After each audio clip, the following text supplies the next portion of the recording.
தந்தை, எங்கள் குடும்பத்தில் சமாதானம் நிம்மதி இல்லாத சூழ்நிலையில் நாங்கள் வாழ்ந்து கொண்டிருக்கிறோம்.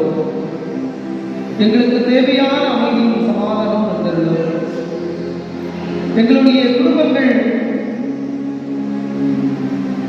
உமது சித்தத்தின்படி வாழாமல் பல நேரங்களிலே ஏனோ தானோ என்று உமக்கு ஒவ்வாத நிலையிலே பல நேரங்களில் இருந்தாலும் நீர் எங்கள் மீது ஆழ்ந்த அன்பு கொண்டிருப்பதனால் என்னால் வரையிலும் எங்களை வழிநடத்தி கொண்டிருக்கிறேன். துன்பங்கள் தான் மாற்றியும் பெற முடியும் என்று எங்களுக்கு எடுத்துக்காட்டுகிறேன். நாங்கள் மனிதர்கள் மீது எங்கள் நம்பிக்கை வைத்து பல நேரங்களில் எங்கள் வாழ்வை இழந்திருக்கிறோம்.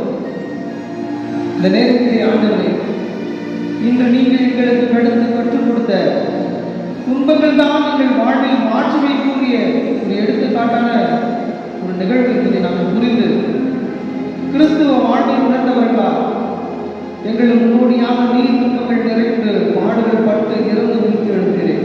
இதே போல நாங்களும் எங்கள் வாழ்விலே துன்பங்கள் படும் பொழுது உம்மை நினைக்கும்படியாக உமது வேதனைகளை நாங்களும் தாங்கிக் கொள்ளும்படியாக எங்களுக்கு அவர்களை மாற்றிக்கொள்கிறோம். துன்பங்களை கடந்து செல்லக்கூடிய மன உறுதியை தந்தது. இப்பொழுதெல்லாம் நாங்கள் பாவம் செய்கின்றோம், எங்கள் பாவங்களை எல்லாம் மன்னிக்கக்கூடிய இரக்கத்தை எங்கள் மேல் பொழிந்தருளும். எங்கள் வீட்டிலே வாழ்ந்து கொண்டிருக்கின்ற முதியோர்கள், யாருமே இல்லாத கைவிடப்பட்ட நிலையில் இருக்கிற ஒவ்வொரு பிள்ளைகளுக்காக கொண்டாடுகிறோம். உறவுகள் இருந்தாலும் இல்லையே, ஏன் இந்த நோய் இத்தனை நாட்களாக என்னை தாண்டி இப்படி மாட்டி வதைக்கிறது? ஆண்டவரே, நான் என்ன பாவம் செய்தேன்? இந்த பாவ வாழ்க்கை என்னை இப்படி துன்புறுத்துகிறது.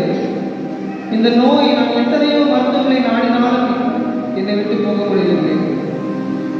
எனக்கு யாரும் உதவி இல்லையே, என்னை தொடக்கூட யாரும் வர மாட்டிருக்கிறார்கள். இப்ப இயங்கிக் கொண்டிருக்கின்ற இந்த பிள்ளையை பாருங்கள். இந்த வாழ்வு மாற வேண்டும். அந்த கால்களில் ஏற்படுகின்ற புண்கள் தீர வேண்டும். உடலில் ஏற்படுகின்ற வலிகள் தீர வேண்டும். உடல் மனவலிமை தந்திரணும். பிள்ளைகளால் ஏற்பட்ட முதியோர்களின் கண்களை பாருங்கள். வாழ்வை மாற்றுங்க, சக்தியை கொடுக்கப்பா.